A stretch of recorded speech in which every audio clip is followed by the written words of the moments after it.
नमस्कार. श्री स्वामी समर्थ.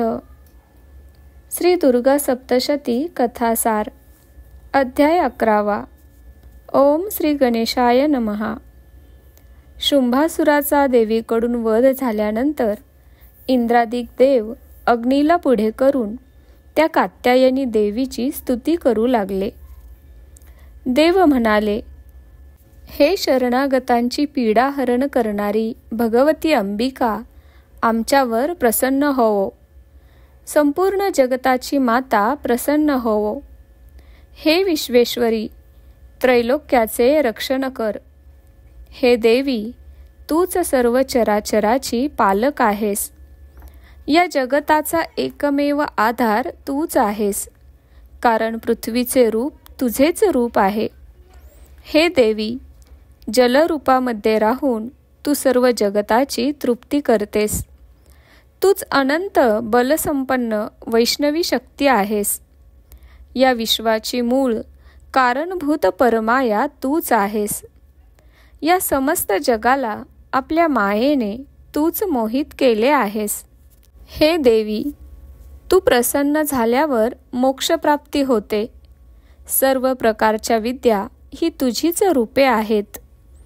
जगामध्ये जेवढ्या स्त्रिया आहेत त्या साऱ्या तुझीच मूर्ती आहेत.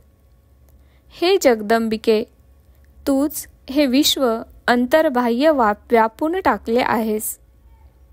तुझे रूप कसे आहे हे कुणीच जाणत नाही आणि तुझी नावे सुद्धा असंख्य आहेत. जगाच्या सृष्टी, स्थिती आणि विनाश यामागे मूळ कारण तूच आहेस आणि तूच कारण असल्यामुळे सर्वांना तुझाच आधार आहे. या विश्वात कीर्ती, मती, स्मृती, गती, करुणा, दया, श्रद्धा, धृती, वसुधा, मंगला, मंत्ररूपिणी, अजपा, पृथ्वी, पुत्री, कला, विनया, जया, तुष्टी, प्रभा, बुद्धी, रमा, विद्या, क्षमा, शांती, मेधा एवढेच नव्हे तर रुद्रशक्ती, गिरिजा, उमा अशा ज्या ज्या शक्ती आहेत त्या सर्व तूच आहेस. ज्या वाणीने तुझे स्तवन करायचे त्या वाणीमधील परवाणी तूच आहेस. देव आणि दैत्य यांच्यामध्ये स्थित असणारी वाचाशक्तीही तूच आहेस. तू जर त्यांच्या मुखात नसतीस तर त्यांच्यापैकी कुणीही एक अक्षरही बोलू शकला नसता. मग मनुष्य तुझ्या विना कसा काय बोलू शकेल? हे देवी, तुझी स्तुती आम्ही काय करणार? हे देवी, तू समस्त जगाला आपल्या मायेने मोहित केले आहेस. हे देवी, तू बुद्धिरूपाने सर्वांच्या हृदयात विराजमान होणारी, तसेच स्वर्ग आणि मोक्ष देणारी आहेस. हे नारायणी देवी, तुला आमचा नमस्कार असो. कला आणि काष्ठा इत्यादी रूपाने क्रमशः परिवर्तन करणारी, तसेच जगाचा उपसंहार करणारी समर्थ अशी तू नारायणी देवी, तुला आमचा नमस्कार असो. हे देवी, तू सर्व प्रकारचे मंगल प्रदान करणारी मंगलमयी आहेस. कल्याणदायिनी शिवा तूच आहेस. सर्व पुरुषार्थ साध्य करून देणारी शरणागत वत्सला, 3 नेत्राने युक्त अशी गौरी देवी, तुला आमचा नमस्कार असो. तू सृष्टीपालन आणि संहारक शक्ती, तूच सनातन देवी आणि सर्व गुणमयी आहेस. हे नारायणी, तुला आमचा नमस्कार असो. जे कोणी तुला शरण येतात त्यांचे तू रक्षण करतेस. अशा नारायणी देवी, तुला आमचा नमस्कार असो. ब्रह्मानी देवीचे रूप धारण करून हंसावर आरूढ होणारी आणि मंत्रयुक्त जल शिंपडणारी देवी तूच आहेस. तुला आमचा नमस्कार असो. माहेश्वरी देवीच्या रूपाने त्रिशूल, चंद्रमा आणि सर्प धारण करून वृषभावर आरूढ होणारी महाशक्ती कौमारी देवी, तुला आमचा नमस्कार असो.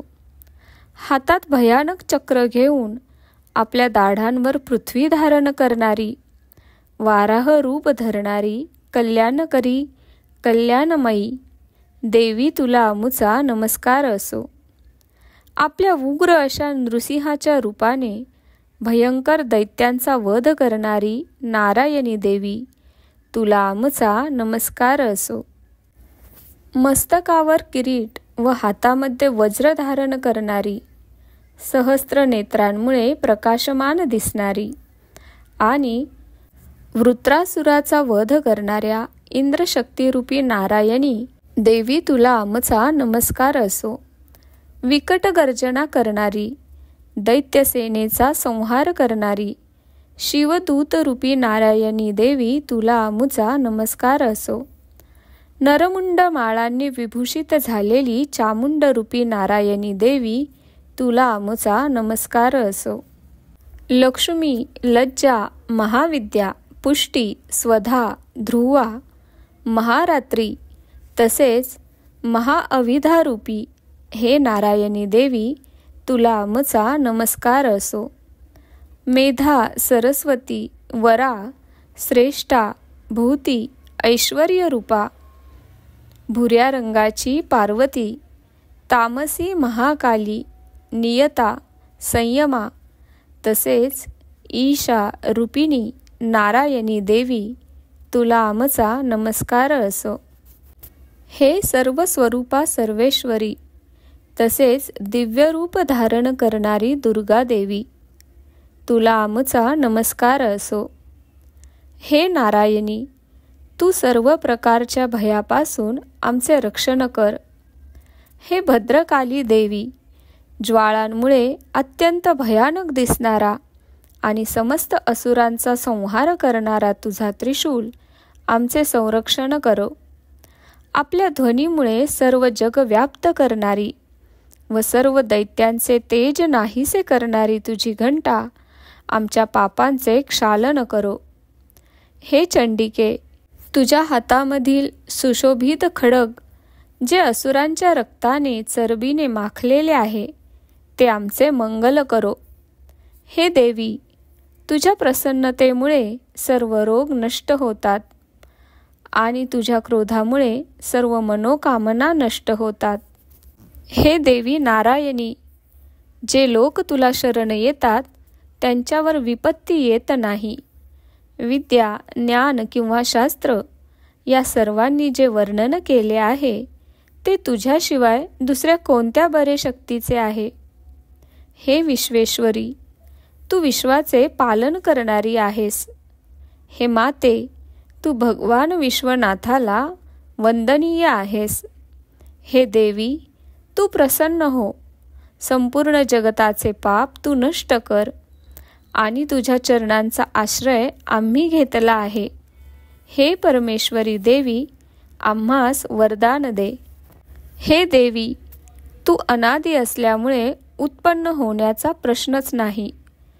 तूच परमा प्रकृती सनातनी व निरंतर असून तूच सर्व कारणांचे मूळ आहेस. त्यामुळे तुझ्या सामर्थ्याला तुलना नाही. तूच शक्ती रूपाने सर्वांच्या अंतर्यामी असतेस. या ब्रह्मांडात जे काही आहे त्यात तूच चैतन्य स्वरूप ब्रह्मा आहेस. म्हणूनच ब्रह्माची शक्तीसुद्धा तूच आहे आणि जी शक्ती आहे तेच ब्रह्म आहे. यात मुळीच शंका नाही.